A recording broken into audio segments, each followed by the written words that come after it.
میری بہنوں، میں آپ کے سامنے شوہر کے وعدے کو نبھانے کا ایک بہترین واقعہ پیش کرنا چاہتا ہوں، جو ہمارے حضرت مولانا ابو الحسن صاحب دامت برکاتہ عالیہ انہوں نے اپنی کتاب مسلمان بیوی کی ذمہ داری کے بارے میں اپنی کتاب کے اندر یہ واقعہ لکھا ہوا ہے۔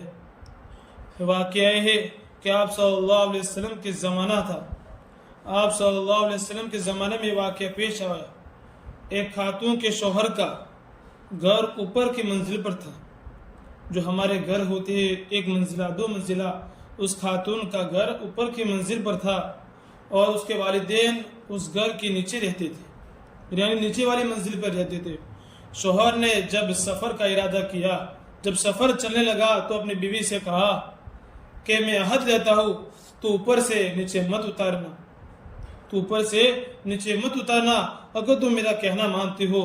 تو اس بیوی نے اپنے شوہر کی اتباع کر لی اور دل میں ٹھوس کر لیا کہ میں اپنے شوہر کی بات کو مانوں گی۔ جب شوہر سفر پر چلا گیا اور اس خاتون کے والد اچانک سے بیمار ہو گئے، اس عورت کے والد صاحب اچانک سے بیمار ہو گئے۔ یہ اپنے والد کی عیادت کرنا چاہتی تھی، لیکن اس نے ایک عورت کو آپ صلی اللہ علیہ وسلم کی خدمت میں دریافت کرنے کے لیے بھیجا اور اپنے والدیت کی عیادت کی خاطر نیچے آنا چاہتی تھی، لیکن اس کے شوہر نے کیا دیا تھا کہ میں تجھ سے عہد لیتا ہوں تو اوپر سے نیچے مت اتارنا۔ تو آپ صلی اللہ علیہ وسلم نے فرمایا اپنے شوہر کے وعدوں کو پورا کرو اور اس کی اطاعت کرو۔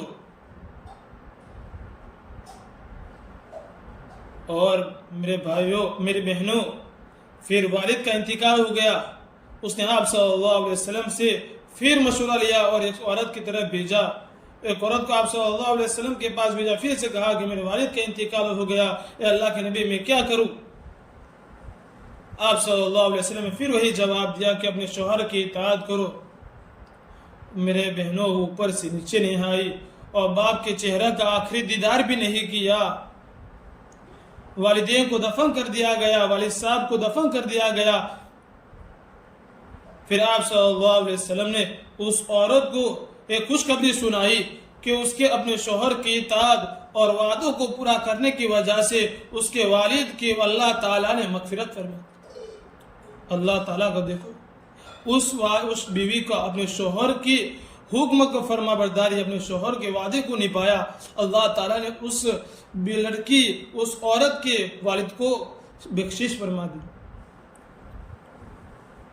اندازہ لگاؤ میرے بہنوں، سلام اللہ کی اس بندی پر کس قدر اپنے شوہر کی مرضی کا خیال کرنے والی تھی، کتنا صبر اور ضبط سے کام لیا ہوگا۔ دوسرے محلہ یا دوسرے گاؤں میں جانے کا ہی نہیں تھا، صرف اوپر سے نیچے آنے کا مسئلہ تھا، مگر شوہر کی اجازت نہ ہونے کی وجہ سے ایک قدم گھر سے باہر نہ نکالا۔ شوہر کی اجازت محض میں تھی اور شوہر کے گھر والوں کی مرضی کے بغیر بار بار صبح شام ماں باپ کے گھر دوڑنے والی عورتوں کے اس واقعے سے میرے بہنوں سب عبرت لینا چاہیے۔ آج کے دور میں آپ دیکھتے ہو کوئی بھی مسئلہ ہو جاوے، ماں باپ کے پاس بھاگ کر چلے جاتے ہو، اپنے شوہر کی اجازت لو۔ ہر چیز کے اندر اپنے شوہر کی اجازت لینا ضروری ہے۔ یہاں تک کہ کتابوں میں بھی لکھا ہے کہ اگر کوئی چیز باہر سے لانی ہو تو بھی شوہر کی اجازت کے بغیر باہر بھی مت جاؤ۔ اس لیے میرے بہنوں، شوہر کی اجازت کے بغیر کام نہ کرو، اور شوہر نے جو کام سپرد کر دیا تو اس پر جمے رہو۔ جب ہم جم کر کریں گے تو ہمارے آنے والی اولاد بھی ہمارا کہنا مانے گی، ہمارا کہنا مانے گی اور صحیح راستوں پر چلنے والے بنے گی۔ اس لیے ہمارے اپنے شوہر کے وعدے کو نبھانا چاہیے اور شوہر کا جو حکم ہو اس کو اپنے بادشاہ کا حکم سمجھ کر چھوڑو۔ میرے بہنوں، وقت بھی بہت ہو گیا، اس لیے میں آپ کے سامنے یہ کہنا چاہتا ہوں کہ ہر وقت اپنے شوہر کی اطاعت، اپنے شوہر کے حکم کی فرما برداری کرتے رہنا چاہیے، تاکہ اللہ شوہر کی حکم کی فرما برداری کرنے کی وجہ سے اپنے والدین کو جنت دے سکتا ہے تو ہمیں جنت نہیں دے سکتا۔ اس لیے شوہر کی فرما برداری کرنی چاہیے۔ وآخر دعوانا الحمد للہ رب العالمین۔